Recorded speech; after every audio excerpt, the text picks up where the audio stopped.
For thousands of years, people have been traveling far and wide across the earth. They might have been merchants, explorers, soldiers, or diplomats, but for many, the goal has been to reach some place of religious significance, a shrine, a temple, or even a particular natural formation. This is what we call pilgrimage, and by the Middle Ages, pilgrimage was already an established tradition within Christianity. From early pilgrimages to the Eastern Mediterranean, including Jerusalem and Egypt, where one sought to relive moments in the lives of Jesus and various Old Testament figures, to pilgrimages within Europe to visit shrines of saints and martyrs of days past. Religious travel was an important experience for many from all walks of life.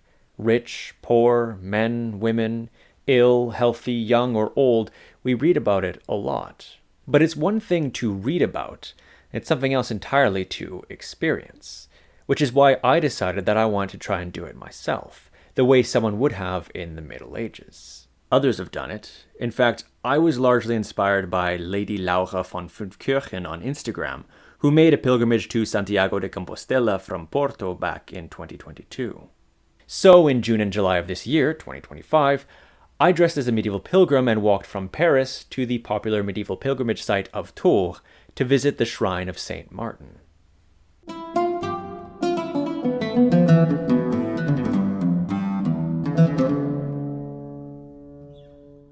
My journey began in Paris, where I, of course, had to see the newly restored Notre Dame Cathedral.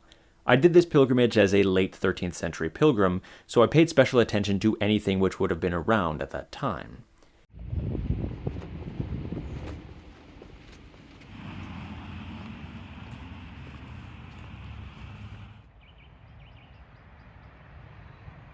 I wanted to recreate the experience as genuinely as possible, so I decided to create a character to inhabit in order to get as close to the historical experience as I could.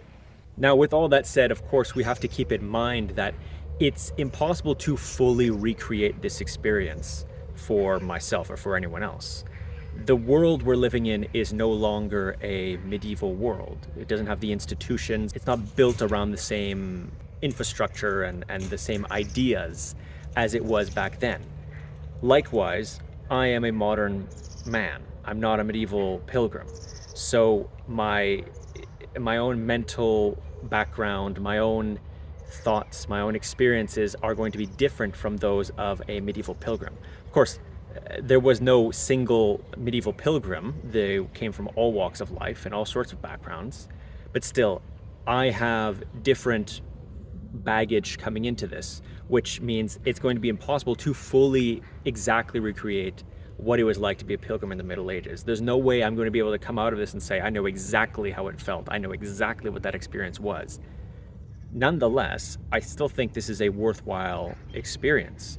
It can give us some insight into how it might have felt for some individuals going on pilgrimage in the Middle Ages. If only the fact that I can be walking for 2 weeks and then I'm probably going to be very relieved once I get there. Now, like I said, there's no one pilgrim. There's no single absolute archetype of the pilgrim. Pilgrims came from all walks of life. But to ground myself a little, I've decided to create a character, if you will.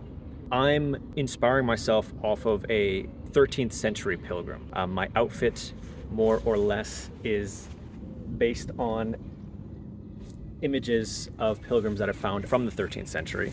And I'm going to be trying as much as I can to sort of recreate that experience.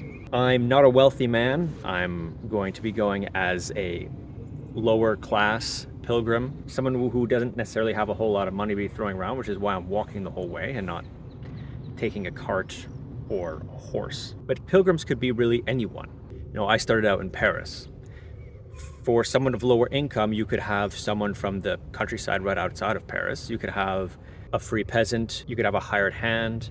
You could even have a serf, though a serf would have to get permission from their lord in order to go on a pilgrimage. Hopefully, if their parish priest vouches for them, that could increase their chances. And likewise, because pilgrimage is a religious affair and it's considered a very pious thing to do, it was also considered pious to support pilgrims. Therefore, a lord who lets his serf go on a pilgrimage would benefit spiritually from that pilgrimage. They might even give them some money to help support them.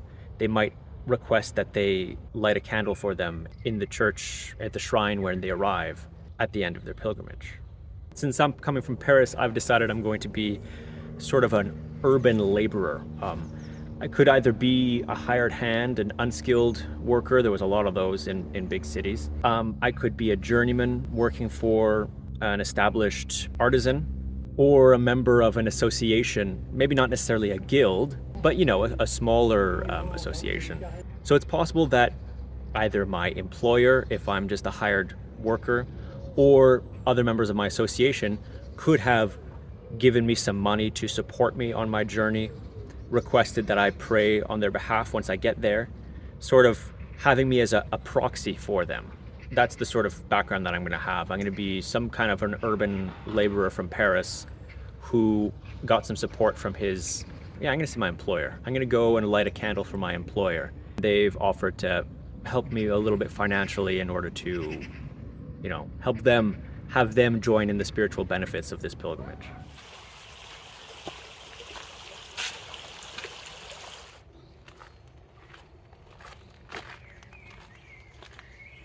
It's the first time I make a sort of documentary type video, so we'll see how it goes. I'll just try and take as much footage as I can and try and stitch it all together into something usable at the end of the day.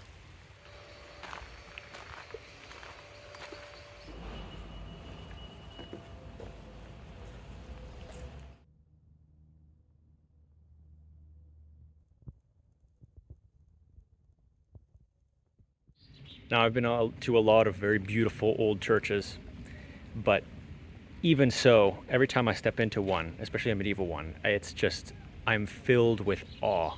I can only imagine how it must have felt for someone at the time to walk in there and see that.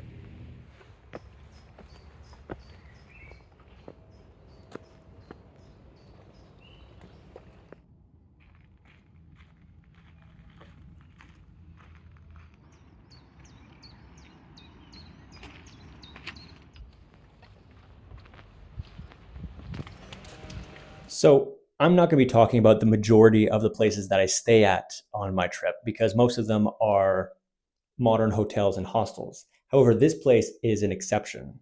Right now, I am at the Prieuré de Saint-Thomas in Épernon.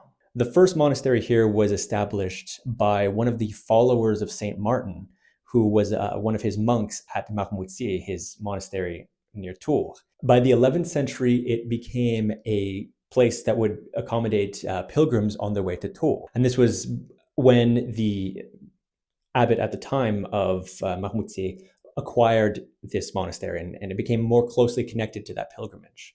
And it still houses pilgrims to this day, which is why I'm here.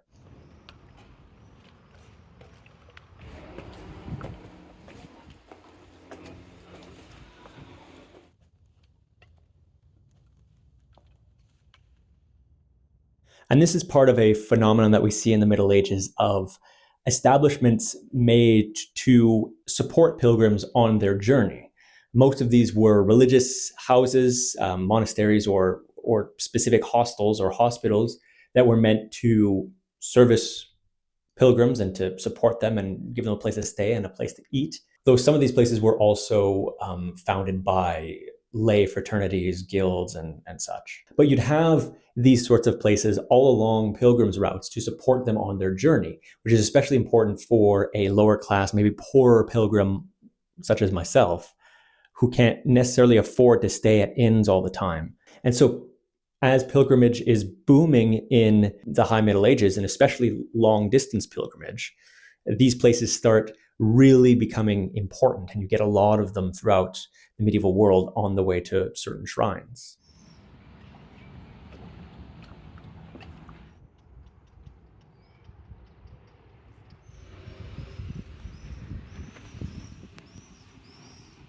And this is part of the idea that supporting pilgrims is a good thing, which is also good for your own spiritual well-being. It's an act of charity. Helping them ultimately also helps you because you're sort of taking part in an aspect of the salvation, the salvationary benefits that you're getting from the pilgrimage. I help a pilgrim out and I get some benefit from it. Now, most people are probably not looking at it in such a, transactionary fashion. Some of them might have, but still there's this sense of you help a pilgrim and it is good for your own spiritual well-being. And so when pilgrims went on pilgrimage, it was often not, strictly speaking, just the pilgrim themselves, but the community of people supporting them who were benefiting from this.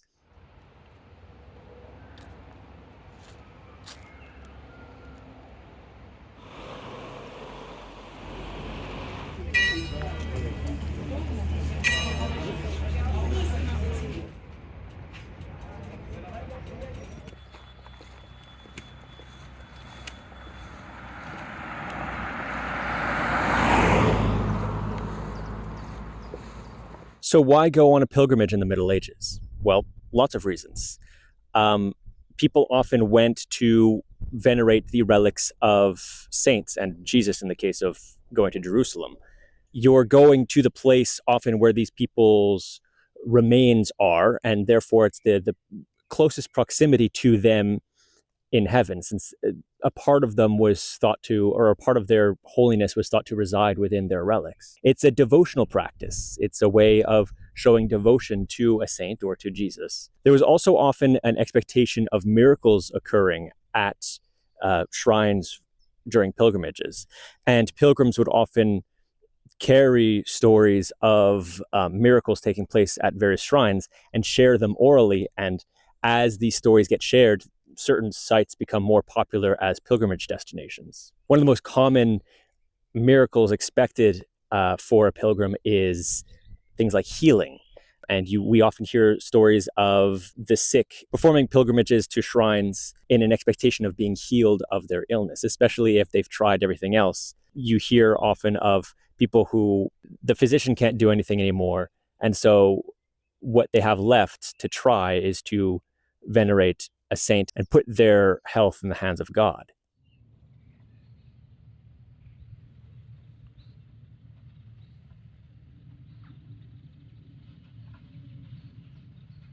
As for my character, as for me on this pilgrimage, I'm sort of going through another type of pilgrimage, another sort of expectation, which is not so much expecting aid from the saint, but doing a pilgrimage as a thanksgiving for something that's already occurred. In my case, let's say my father was ill and I prayed to St. Martin to help him get better.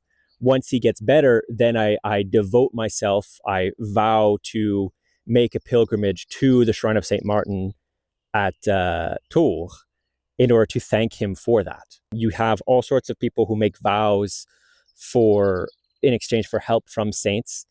Sometimes they vow to build a church. Sometimes they vow to make big donations to a church. Of course, if you can't afford that sort of thing, then a pilgrimage is a great option. One could call it like a votive pilgrimage. But there's also other types, as the concept of indulgence sort of becomes more concrete in the High Middle Ages. The church talks of going on pilgrimage to gain indulgences. So essentially, you're going on pilgrimage to help cleanse yourself of the remains of your sins. Essentially, you're getting a head start on purgatory. Your sins are forgiven, but you still need to be cleansed, purged of them before you can make it to heaven.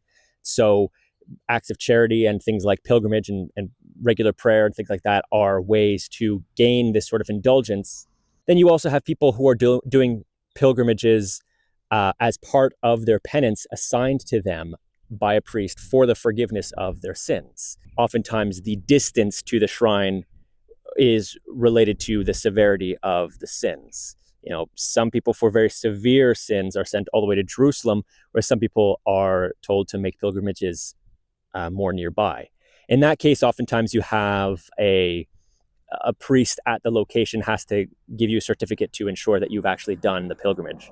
You could also do a pilgrimage on behalf of someone else, and you even had professional pilgrims sometimes, people who were hired to go on pilgrimage on behalf of someone else. And this ties into the idea of people sort of participating in someone else's pilgrimage through charitable acts. And essentially, if you're funding someone else to do a pilgrimage for you, it might not be as good as doing it for real, but you're still participating in it. You're still getting some benefit out of it.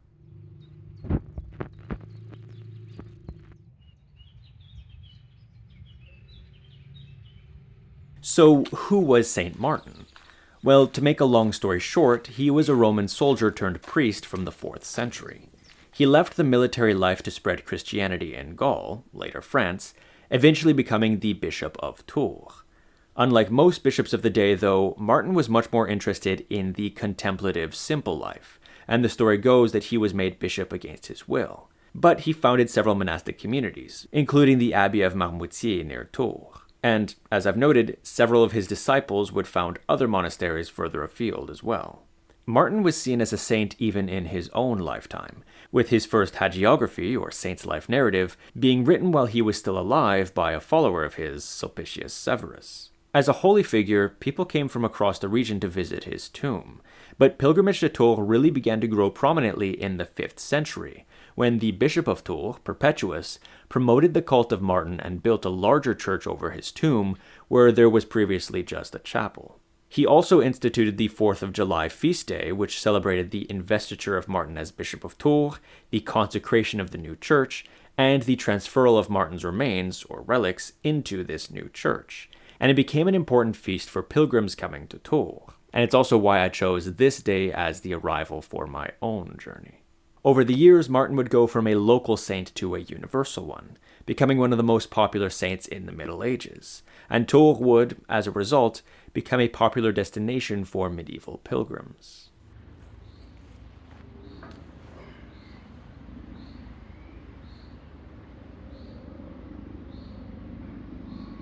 Pilgrimages could be more or less official, if you will. In the early days, there wasn't really like a concrete, official way of doing pilgrimage. The term peregrinus and peregrinatio for pilgrim and pilgrimage, originally they just mean a journey. And throughout the Middle Ages, sometimes they do just mean journey. The strict association of that term with pilgrimage, as we think of it, doesn't come until the later Middle Ages. So you have some less official pilgrimages, which are just people traveling to a shrine, oftentimes a nearby shrine. But by the High Middle Ages, you have this sort of concept of the sort of officialized pilgrimage, which is very, very ritualized. Before leaving, there is a specific liturgy for the priest or bishop to bless the pilgrims on their journey. And sometimes on the return too, there was liturgies for the returning pilgrims. You also start getting the standard equipment of the pilgrim. That is the pilgrim satchel, which I have, and the pilgrim staff. This is actually just a stick that I found today, actually. I was going to make my own staff, but it would have been complicated to bring it on the plane to get over here, so I just picked something up here. In those liturgies for pilgrims, you actually have specific blessings of the staff and of the satchel as the bishop or the priest gives those to the pilgrim on their journey. And you see in depictions, you see it's pretty standard. You have the satchel and the staff. And that becomes sort of the stereotypical image of the pilgrim, at least the pilgrim doing this official pilgrimage.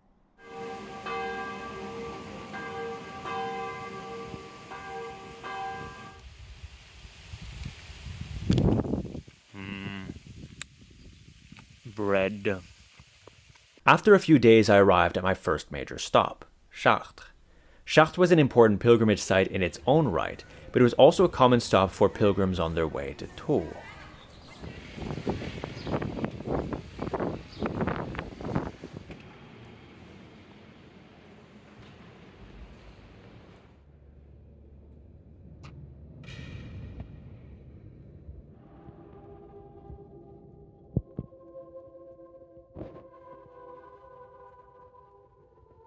Well, what can I say?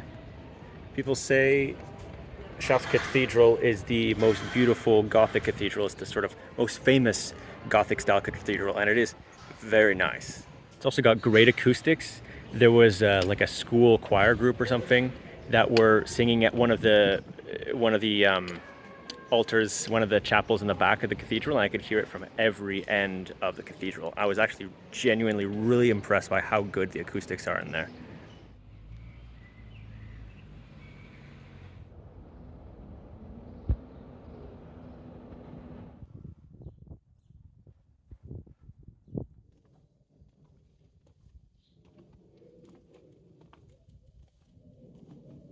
If I were a city dweller, I'd probably be living in a room in a house like this.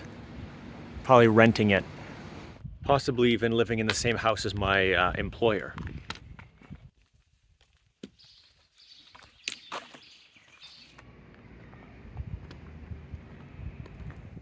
The Chartres Cathedral is also home to one of the few remaining medieval church labyrinths, something that used to be very common in Gothic cathedrals. Pilgrims and other faithful would walk along the labyrinth, which has a single winding path to the center, representing the path to salvation. It served as an aid for spiritual contemplation, inviting you to focus intensely as you walk along it. There's even mention of specific dances being performed on these labyrinths by the clergy during certain celebrations like Easter. These days it's often covered by chairs, but on Fridays they move them out of the way so that visitors can walk it. I was lucky enough to be there on a Friday, and I of course took the opportunity. I thought about filming it, but decided not to out of respect for everyone else, and because I figured doing so would be distracting from the actual experience. It was very interesting.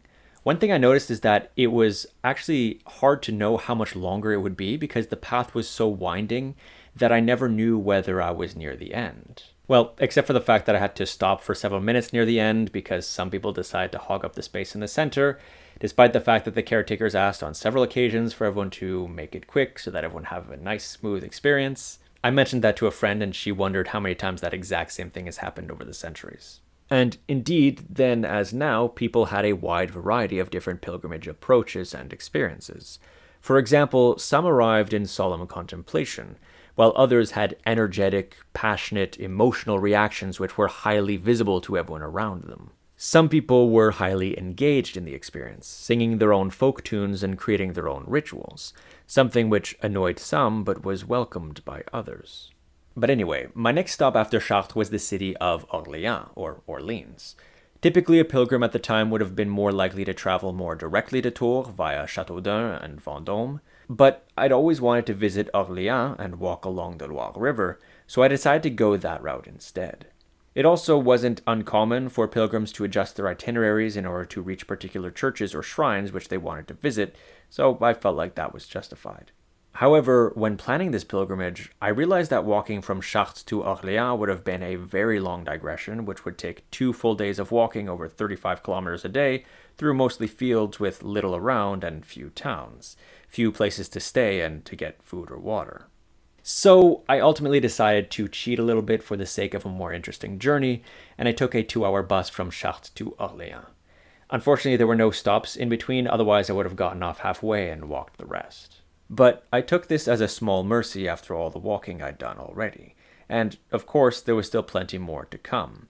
Also, with how the timing lined up, I wouldn't have been able to walk the labyrinth at Chartres had I not done this.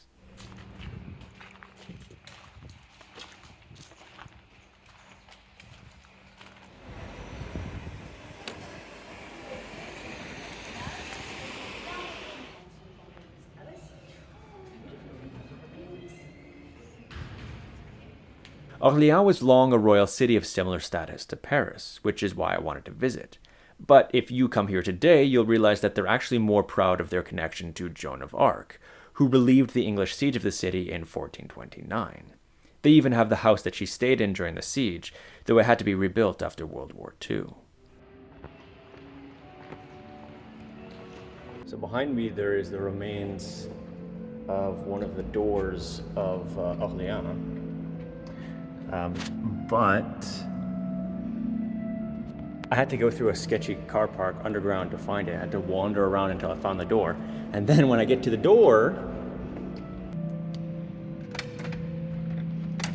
it's locked. So that's unfortunate. Why is there a piece of bread on this exit sign?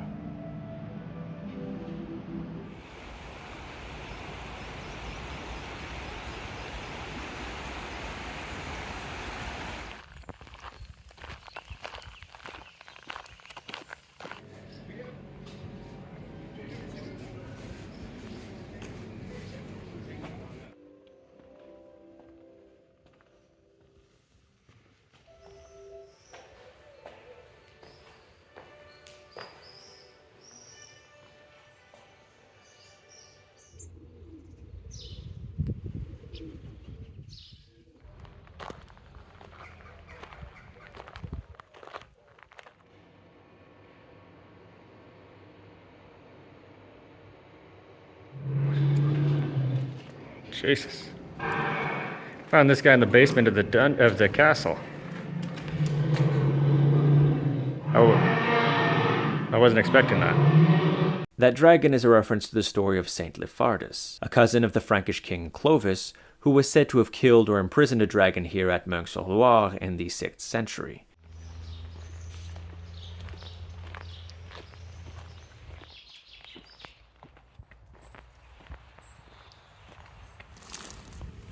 Could really use one of them right about now.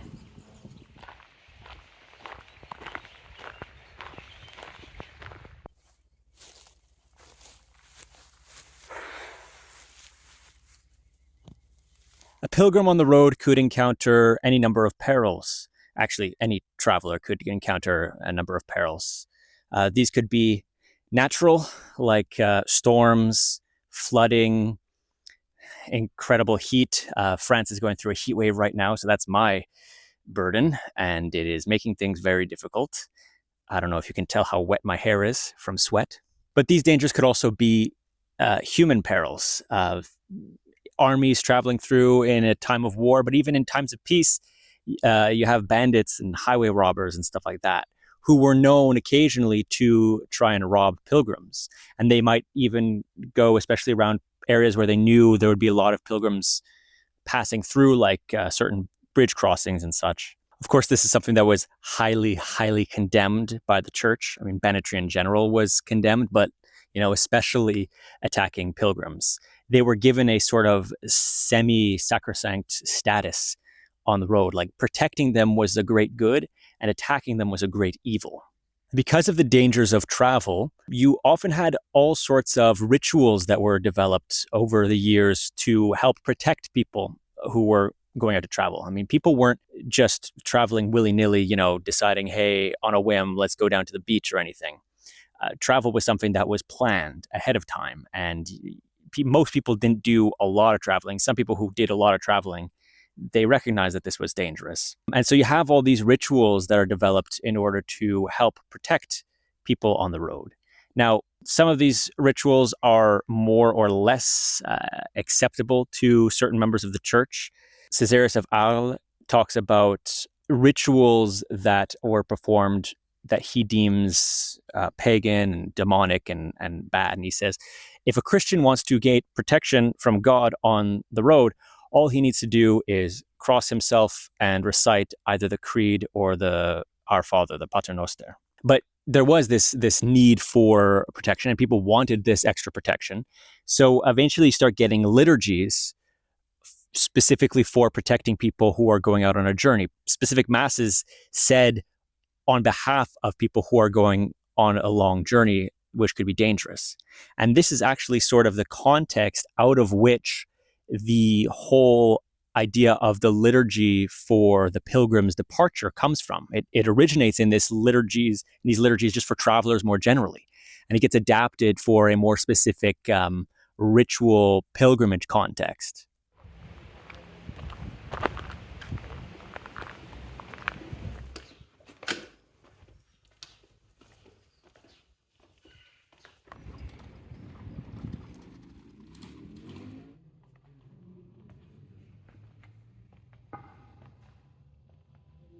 Generally speaking, though, there is this expectation that pilgrimages are going to be difficult. They're a challenge. And in a way, that's kind of the point. It's not just the shrine itself, the relics of the saint, that bring those expected miracles.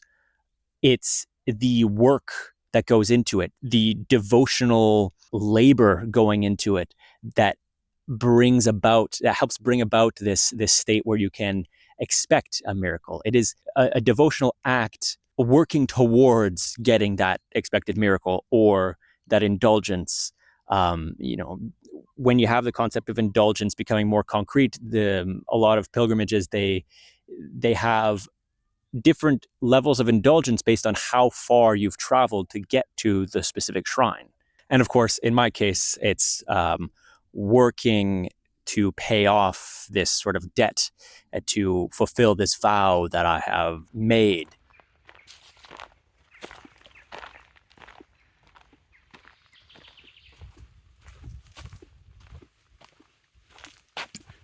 A couple days later, I made it to my next big stop, the city of Blois, which was the seat of an important county whose counts were often politically influential.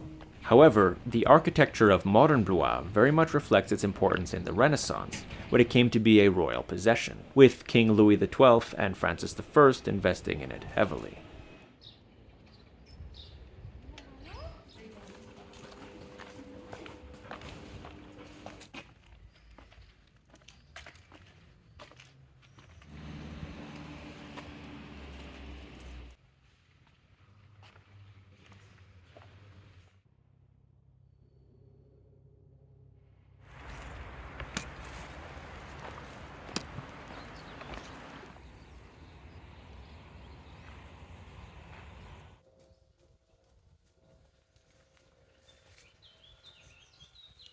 So I've been talking a lot about saints' miracles. There's actually a whole genre of literature that's basically compilations of miracles attributed to certain saints, oftentimes at a specific shrine, though not exclusively. One of the possibly most famous of these compilations is the Miracles of Saint Martin, written by Gregory of Tours, who was Bishop of Tours in the 6th century. And it's actually this work that inspired me to go on this pilgrimage in the first place. He talks a lot about people traveling from far and wide to go to Tours to visit the shrine of Saint Martin, and especially to receive healing. Although there are some other miracles that occur. And this is another one of those ways in which the popularity of a saint's cult spreads, and the popularity of pilgrimage to a saint's cult, along with oral tales told by pilgrims themselves. I mean, a lot of these miracle stories are oral tales told by pilgrims. Gregory even tells his own story of when he was young and he was sick, very badly sick, to the point where he was sure he was going to die. He did a pilgrimage to Tours. He was living at Clermont at the time, so it's a distance roughly equivalent to what I'm doing, and how he arrived at the shrine of Saint Martin and he was healed and, lived much longer. He was also ill when he first became Bishop of Tours, and he attributes his healing then to Martin as well. But Martin also protects people's crops. People collect dust or wax from the candles from his tomb, and they place the wax in their fields, and it protects them from storms and stuff like that, which would have been very important in the Middle Ages.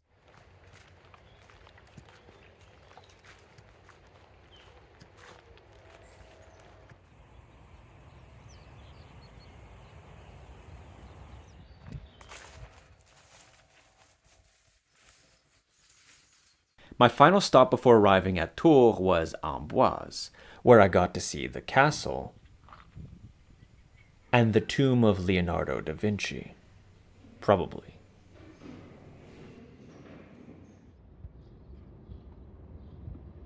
After a final night's rest in a 16th century house at the foot of the castle, it was time for one final stretch, the last leg of my 2-week journey to Tours. Here we are, final stretch. I'll be getting to Tours today. I cannot wait to be there.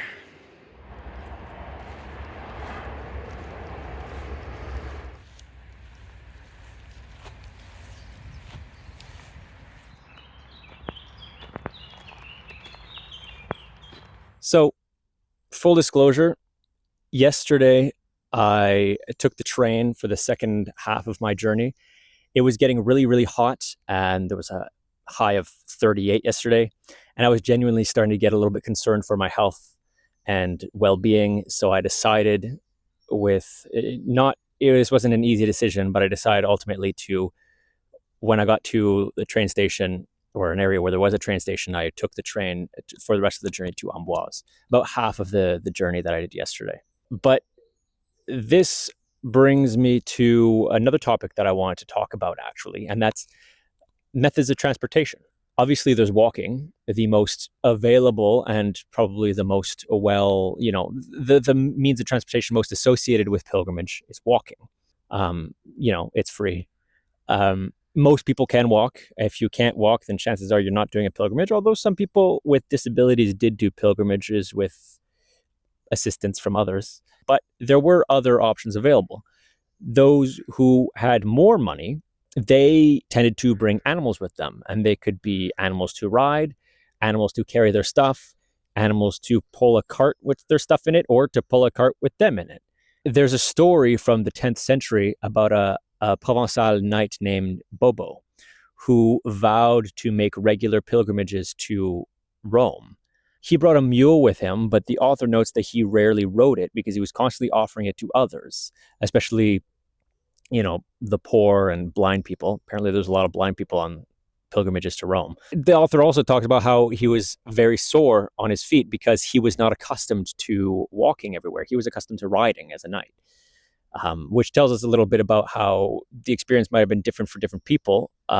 Peasants were more used to walking, and so walking would have been less difficult on them. Although I get the feeling that on a long journey like this, your feet are still going to hurt. I did a bunch of training in anticipation for this trip, and still my feet are sore by the end of the day.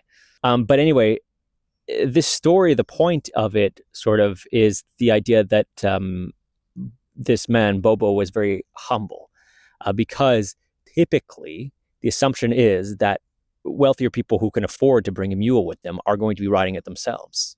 A mule is maybe a little more humble than a horse, but still, it's a lot more comfortable than walking the whole way. Now, of course, there's also boats as an option. After the First Crusade, people regularly sailed to the Holy Land for a pilgrimage there, usually leaving from southern Italy, a port like Trani, but even navigation on rivers like the Loire right behind me. This has been a river that's been navigated for millennia. It was used in the Middle Ages. It was used for transportation of goods a lot. So there would have been barges going up and down the Loire regularly between towns. And so a pilgrim could have paid a little bit to get a ride between two locations, might have been able to pay with their labor helping load and unload it. Now, it might seem more romantic to walk the whole way. And although you have some pilgrims who did the whole journey with a pebble in their shoe to make it more, difficult as a mark of devotion, but your average pilgrim would probably take advantage of any opportunities available to them. So, it's perfectly likely that a 13th century pilgrim, if they had the chance to take a boat for a certain leg of their journey, would have taken advantage of that if they could afford it. All of that is basically to justify me using the train yesterday. I would have liked to use a boat. I would have much preferred to use a boat, and I looked into it before this trip. Sadly, there are no boats, as far as I could find, that would actually bring you down the river. There's a few boats that you get on and you can go around, and then they come right back to where you started. So that's not very useful for me. But alas, the train was really the only sort of option. Plus, if I die, you don't get a video. So,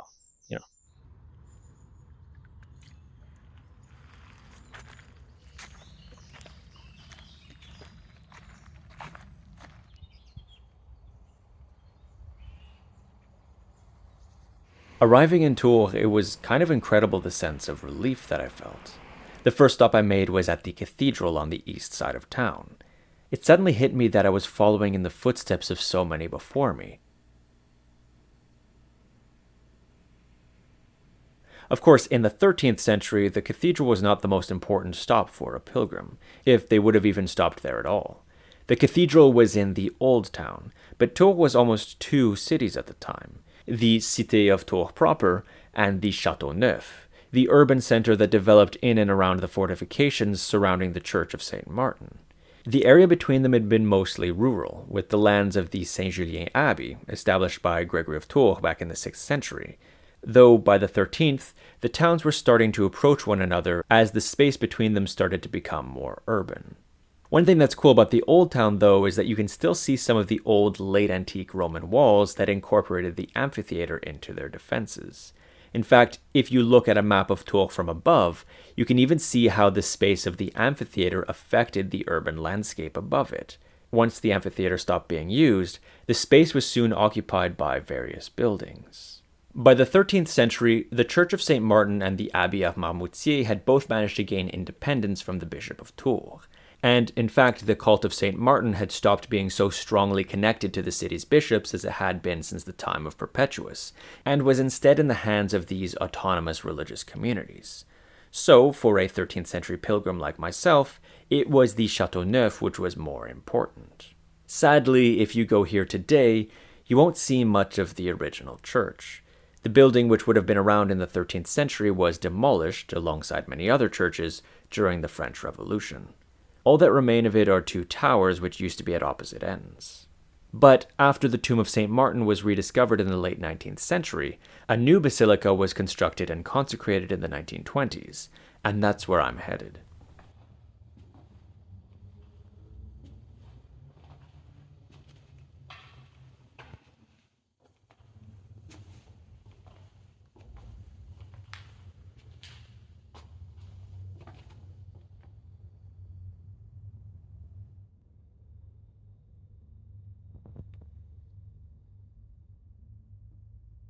So I just took part in the Mass at the Basilica.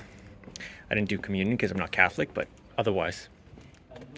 Taking part in the liturgy was actually quite significant. It was an important thing for many pilgrims to be part of the liturgy during their pilgrimage. If they were clergy themselves, they often tried to be the one to celebrate a Mass at their destination.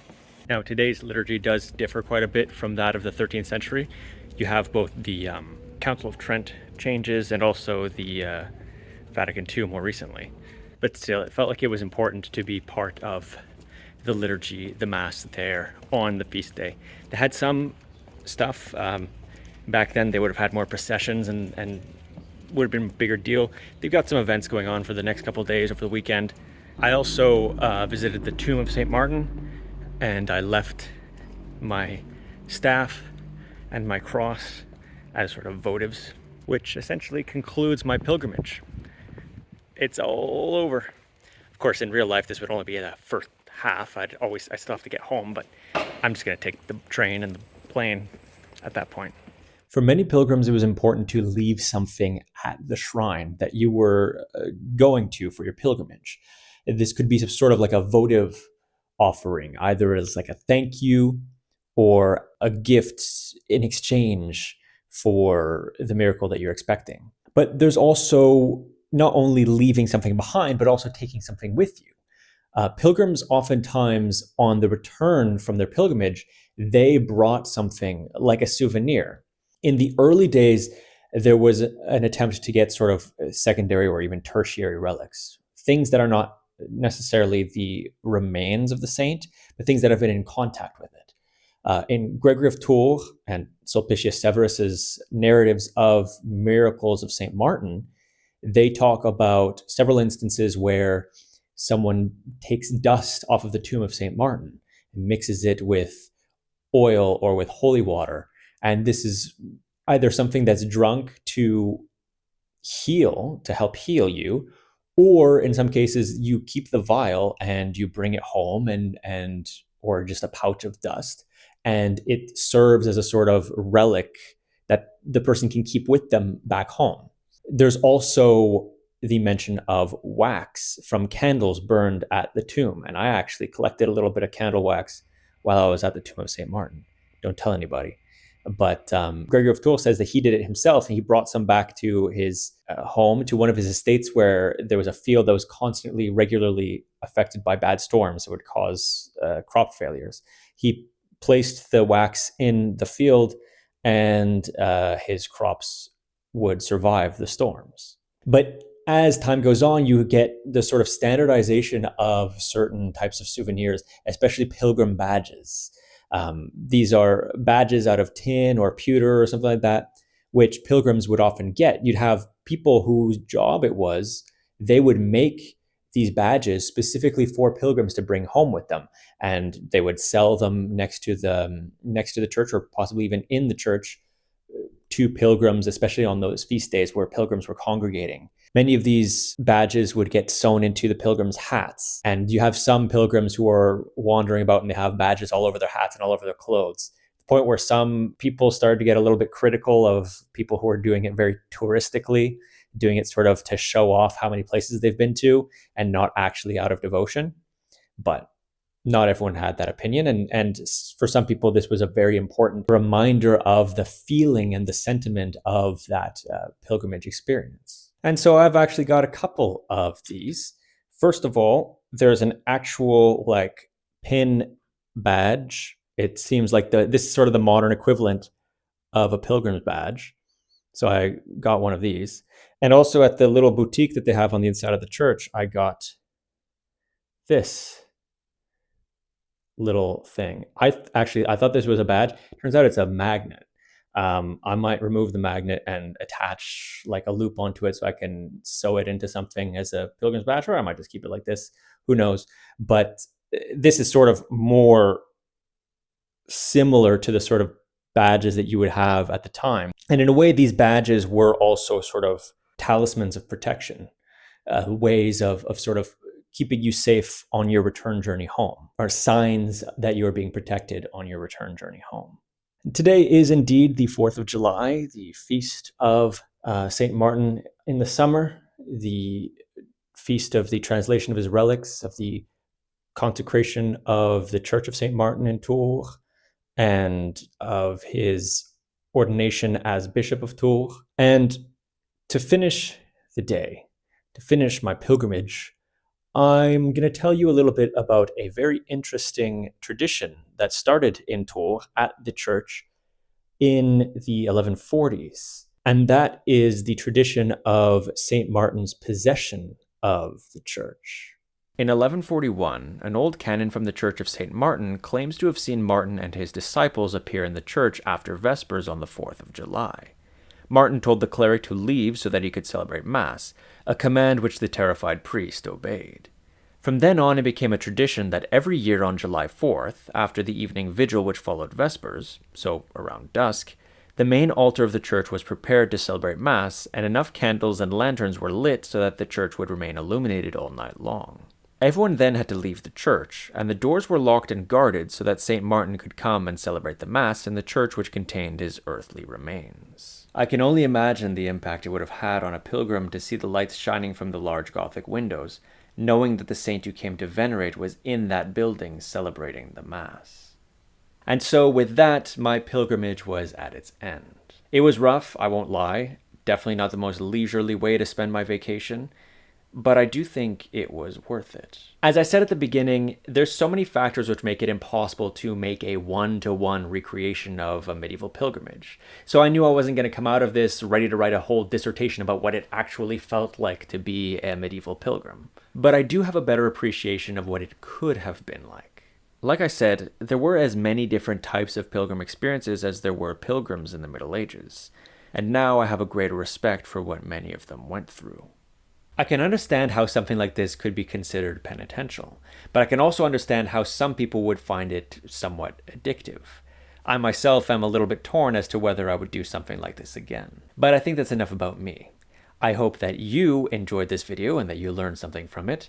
As always, I have listed in the description several sources that I recommend as good places to start in case you want to learn more about medieval pilgrimage. Otherwise, I thank you all very much for watching, and I'll see you next time.